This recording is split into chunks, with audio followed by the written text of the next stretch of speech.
विद्यमानाः सूक्तयः अभ्युदयाय प्रेरयन्ति। अर्थात संस्कृत भाषा में उपलब्ध सूक्तियां अर्थात श्रेष्ठ कथन उन्नति के लिए प्रेरित करते हैं।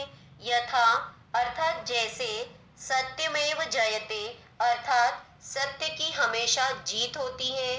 वसुधैव कुटुंबकम अर्थात संपूर्ण पृथ्वी ही हमारा परिवार है।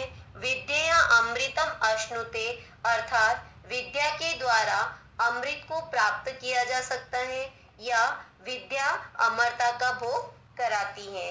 योग कर्मसु कौशलम इत्यादयः अर्थात कार्यों में कुशलता ही योग है।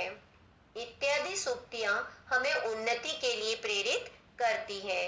सर्वभूतेषु आत्मवत व्यवहारम कर्तुम अर्थात सभी प्राणियों को अच्छा व्यवहार करने के लिए संस्कृत भाषा सम्यक शिक्षयति अर्थात संस्कृत भाषा अच्छे से प्रेरित करती है। केचन कथयन्ति अर्थात कुछ लोग कहते हैं कि संस्कृत भाषायां केवलम धार्मिकम साहित्यम वर्तते अर्थात संस्कृत भाषा में केवल धार्मिक साहित्य ही है। ऐसा धारणा समीचीना नास्ति अर्थात इस प्रकार की सोच या धारणा सही नहीं है। संस्कृत ग्रंथेषु मानव जीवनाय विविधाः विषयाः समाविष्टाः सन्ति अर्थात संस्कृत ग्रंथों में विविध अर्थात अनेक प्रकार के विषय समाविष्ट है अर्थात उपलब्ध है।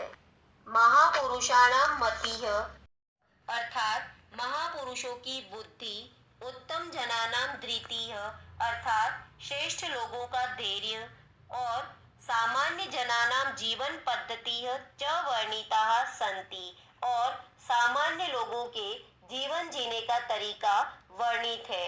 अर्थात महापुरुषों का विवेक, उत्तम लोगों का धैर्य और सामान्य लोगों के जीवन जीने के तरीके वर्णित है।